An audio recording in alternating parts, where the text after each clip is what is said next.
Good morning, horse racing enthusiasts. It's John, and today is Sunday the 25th, and we're doing some quiet reflection, maybe not so quiet reflection on yesterday's races, our handicapping, the day at Parks yesterday, and just kind of revel in some of the success we had in the handicapping yesterday. Before I get started, here in South Florida, beautiful day today. However, everyone is in prep for the hurricane. I know in other areas outside of Florida, maybe it's not so huge attention drawn to it, but there's a big storm brewing in the Caribbean, the West Caribbean, and it looks like Florida is going to be hit to some capacity. It looks like it took a little bit westerly sort of tilt, so maybe the elbow of Florida at this point. But at any rate, it's going to hit somewhere in Florida, and it's going to cause some damage, so hopefully prayers are out there for limited injuries and maybe a quick recovery from that, and thoughts and prayers are all welcomed. Thanks for that, and we'll certainly give you more update on that as the week unfolds. So yesterday at Parks, what a beautiful day! Sunny, low humidity, beautiful temperature. You could see the fall, the crispness in the air. And it was a great day for horse racing. I know it's football season, but it was a great day for horse racing. As I said, out of the 3-year-olds running yesterday in the PA Derby, we had probably, out of the top 10, we probably had 8. And it was a great race. It was perfect by all accounts. So let's get to it. So I gave a couple of recommendations. I'm going to go through the winners, right, just like a gambler would. And I'll just walk through for you some of the picks that we did yesterday. So starting with the second race, right here, I selected the 14, Rosie's Alibi. Now, if we go back and look at our video on not only yesterday's about what our picks were, but also go back to that one, how you can own a portion of a horse for little money down. The reason I say that is Rosie Alibi is a syndicate horse owned by My Racehorse. I have a share in that as well. And so I had vested interest in watching the horse run. I've been updated on the training. It was clear that it was going to have a good race. Now, you have great pedigree. You have a great trainer in Pletcher, so it wasn't really that hard. And the rest of the market saw it. Usually my racehorse horses are whacked at the odds table. Anyhow, went off to lead. And here's the indication. Broke the gate, stayed around, first, second, right neck to neck, and then just took off. And keep this in mind, speed held yesterday. Now, it would be nice to know that in advance, and if you listened to our tape yesterday, you would have heard that. Anyhow, came across the wire first, never really in question. Top of the stretch, just kicked it into gear. And look at some of the fractions, 22 and a third for the first quarter, 46 for the second. Those are speed factors, and it just wore the rest of the group down. Paid $420 to win, all right, not such a big hit. But, other horse race enthusiasts probably did the same thing. You work it in and around pick threes, that kind of thing. You single this horse, and amongst others, you can make some money on this horse, and we certainly did.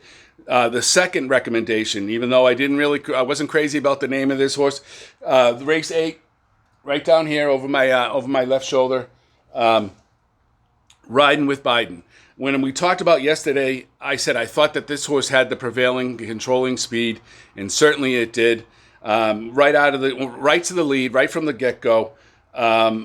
You could look at that race and watch the horse pull. The horse wanted to go even faster. I must say, Parco did a great job. Sometimes strategically, I don't always agree with how he races, but he really did a great job with that horse, guided him. I mean, if he did anything more, he would have gotten away. Backstretch, it was 2-length lead. I mean, it was nothing. Now, that was our selection at Horse Racing Enthusiasts, and they paid $19.20 to win, right? So that's an amazing amount. And if you did that wager, you were very successful with it. Let's jump to the 11th race. I'm going to just quickly, if I can, change this board around for those of you. Sorry, it's not all that easy to do. But for those of you, we have this new board going here. Hopefully you'll see this. The 11th race, so you can take a look at it. It's again, I looked at it from the perspective of who was going to be the controlling speed. There are other horses in there that had higher speed factors, right? A lot of those horses were closers.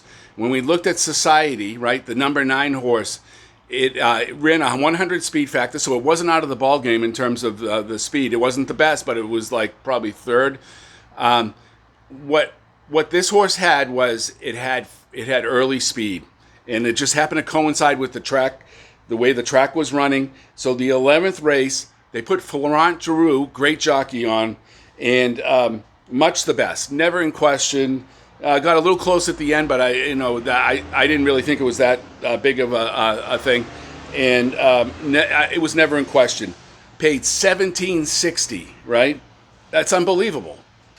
So two races in a row from my tips, and both were in the upper teens as far as a $2 bet. I mean, we can't ask for a better day than that. Just before we break off, the 12th race, the PA Derby, I thought was a great race. And in fact, with just a subtle few changes, I think it would have been a very successful race financially for me. Meaning, I think those top horses that came in, so Taba, Zandon, Cyberknife, and then Simplification. That's how they finished. Tabor, watch that race. Tabor took the inside route, right? Had the speed to be right on top, but let the other horses, particularly White Barrio, take all the early pressure on pace. And that really hurt them, right? White Barrio's strategy had always been to come from behind, but they probably were reading the same thing we did, is that speed was a factor on the course. Horses that got out stayed up front, but White Barrio just couldn't face the pressure. So Tabor stayed in the back, not the back, but second place, right? And just right off the lead, but on the rail. So we got to question, if Parks is running today, you got to look at, is the rail still a fast rail? And you should be looking at horses that are going to run on the rail, get the lead and run on the rail. So I actually did a double with the 9 in the previous race with the 7, which the 7 Tawny Port, I think it was, didn't really do anything, but Zandon did, and Zandon was coming down the rail at the end, and that would have been quite a handsome double if I had hit that. But so Tabor, well earned. That horse is still improving and not out of the question to place in the Classic, the Breeders' Cup Classic coming up. But we're starting to close down the field. We're starting to understand who are going to be the horses, who are going to challenge Flightline and Epicenter for to be the horse of the year, basically. So that's it, horse race enthusiasts. If you like things like this, like and subscribe the videos. We love to hear the comments. I'll try to reply to all of them. This was a good day, so I wanted to tout us. We really had some good winners there. And so good luck at the races, and thoughts and prayers to all those in the path of the hurricane. And we'll talk to you soon. Thank you. Bye.